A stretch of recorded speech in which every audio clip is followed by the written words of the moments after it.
Well, absolutely, but don't even believe that there were five options. What you really saw were Harry's and Meghan's fantasy narrative, which they call the truth. What Meghan never really understood, probably not even now, is that when she was cheered as a working royal, it wasn't because she was Meghan Markle, it was because she represented British royalty and all the values of the Queen and all the tradition and 1,000 years of history. So people were cheering not just the person, but also the institution. Devastating moment for Prince Harry's reputation and credibility, as he argues with a judge while in the dock, contradicts himself, appears to fib about using the pseudonym Mr. Mischief. He lost at the trial court level on this push to make the British royal family pay for his security when he goes to the UK. Once they realise that myself, my wife, and our kids are happier outside of the institution, please just look at the fact, look at the risks, look at the threat, look at the impact that if anything was to happen to me, my wife, or my father's grandchildren, look where the responsibility lies. What a manipulation. My father's grandchildren. They're going to and it will be his fault. It's gaslighting on a grand scale. It's almost like Harry 2.0 is Brooklyn Beckham. Have you seen any of this action where... Yes, I'm into it. I'm so very into it because doesn't talk to his father, fall out with the father. He holds on to these terrible, unhappy moments with Meghan, who he says, she's absolute misery, but that's not true either. And she wasn't around in the late 1990s. I mean, it's a sort of extraordinary way of behaving. He wanted half in, half out. He wanted his own cake and eat it. And the royal family said, no, you're either in the royal family or not in the royal family. April 2025, she said it's the happiest she's ever been. She's having a wonderful time. She can't believe it, and she's happy and grateful. Now, what sort of idiot would say that in court when he talks to the person herself has given something completely different? The more Meghan must have been convinced of her importance to the monarchy. Do you still think she's that delusional? And maybe the answer is watching her at Kevin Costner's 805 Live event in $300,000 worth of jewelry, including Diana's Cartier watch. Wherever she is, whether it's at Costner or in Colombia or in Nigeria or wherever, she's always, her publicist will reveal that she's wearing one of Diana's pieces of jewelry. Royal biographer Tom Bower has released comments that reportedly left Meghan Markle deeply upset. At the same time her husband, Prince Harry, was appearing in a London courtroom, emotional and arguing his case, Netflix quietly cancelled her cooking show. Bower went on to explain what he claims was the real reason the project failed so dramatically. According to him, that chapter is now completely over. The series is over. There's no great podcast. They don't generate any money. And I don't see where she is going from here. He insists this had nothing to do with poor ratings or weak viewership. In his view, the problem was far more serious than that. In Meghan's case, it seems to me she's absolutely determined to force feed the narrative, and damn it, they're going to accept it and keep going, and people are just too smart. By the end of the discussion, Bower argues, it becomes clear why Meghan's hopes of establishing herself as a lasting Hollywood figure have stalled entirely. Bad news in Harry and Meghan world, their show has been canceled. Season 3 of With the Love Meghan has been canceled by Netflix. Here is how he explained it. Tom Bower, author of the controversial biography Revenge, Meghan, Harry, and the War Between the Windsors, gave an interview in which he laid out his reasoning for why Meghan's Netflix project collapsed. His remarks were widely described as harsh and damaging. Prince Harry, his heart seems to have softened, or there's been some sort of evolution.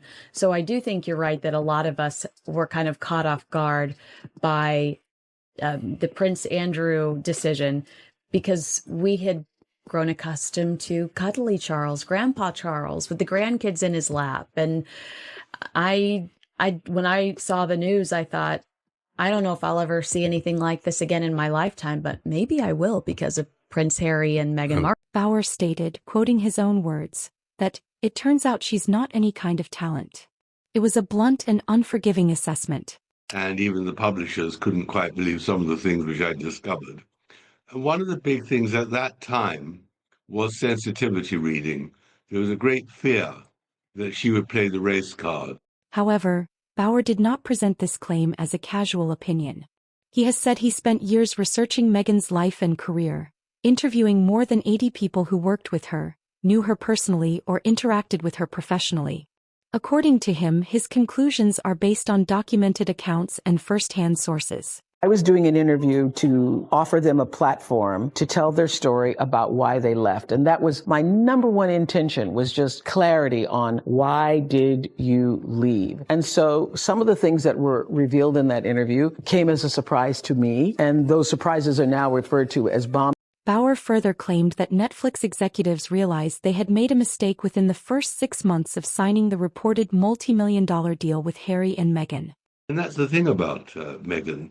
She is a very, very deceitful person.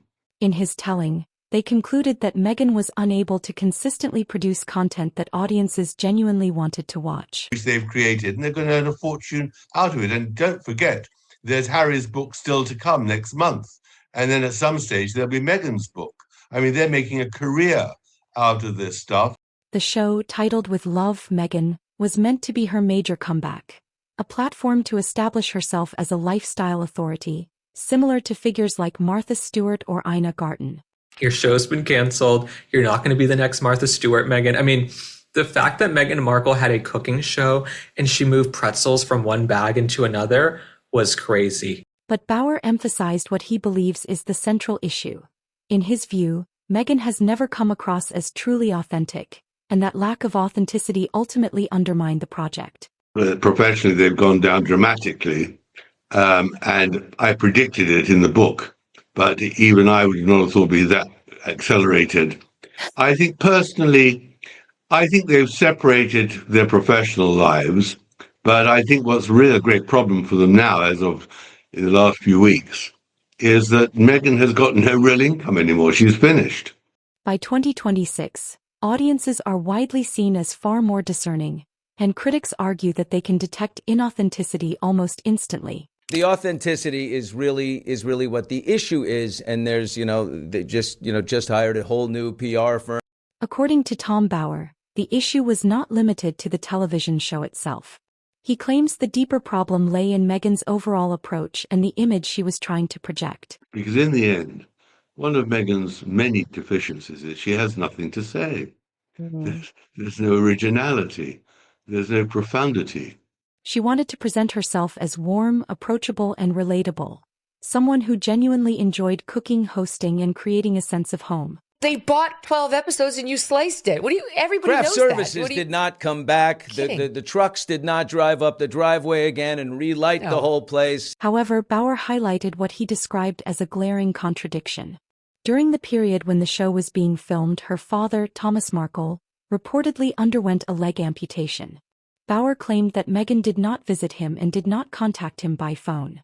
He questioned how someone could promote values of family, care, and love while being estranged from her own father. What I discovered was, of course, that she was hunting for a man in England from 2013, and she wanted wealth and she wanted fame, and there's no doubt she targeted Harry. In his interview, Tom Bauer emphasized this point repeatedly, describing what he saw as a striking level of hypocrisy. We can't ignore them if they keep popping up doing stuff like this. That's the thing. We're kind of in a mutually abusive, toxic relationship, aren't we? The media and Harry and Meghan, because they keep doing stuff wanting attention. Then they get quite adverse reaction most of the time. Then they react really badly to the reaction. And so it goes on. Well, what it really boils down to is the threat they offer. If the threat was punctured, which I hope my book will do. He then turned to the show's performance, pointing to figures he described as shocking. With Love, Meghan reportedly ranked 1,217th on Netflix, placing it near the bottom of all available content during the second half of 2025. I don't know that he would hang on with Meghan because, as we know, it's not in the top 1,000 that for Netflix. According to those figures, the show attracted only around 2 million views over a 4-month period. Critics noted that even smaller YouTube channels without well-known hosts can exceed those numbers in a single month. The internet is undefeated. You cannot fool it. You will never get away with it. Observers found this particularly striking given Meghan's global profile. She had married into the British royal family, commanded worldwide attention, and secured a reported 9-figure Netflix deal. Yet her cooking show failed to generate strong viewership. Doing anymore, which I'm not shocked because nobody was watching it. Okay, that show is like number 5,206 on the Netflix chart. A related holiday special performed slightly better, reaching approximately 2.4 million views, but still ranked around 1,500th on the platform. Commentators described this as underwhelming for someone once believed to possess major star power. I bet you guys they put so much money into the show and then no one tuned in to watch it that it was just not a good return on investment. Tom Bauer claimed that Netflix continued to support Meghan's projects in hopes of a larger future payoff. According to him, the platform was interested in potential high-impact content, such as a Princess Diana documentary, a major tell-all, or access to royal insights. Instead, he argued what Netflix ultimately received were low-stakes lifestyle segments focused on activities like flower arranging and packaging snacks, far removed from the dramatic exclusives they had anticipated.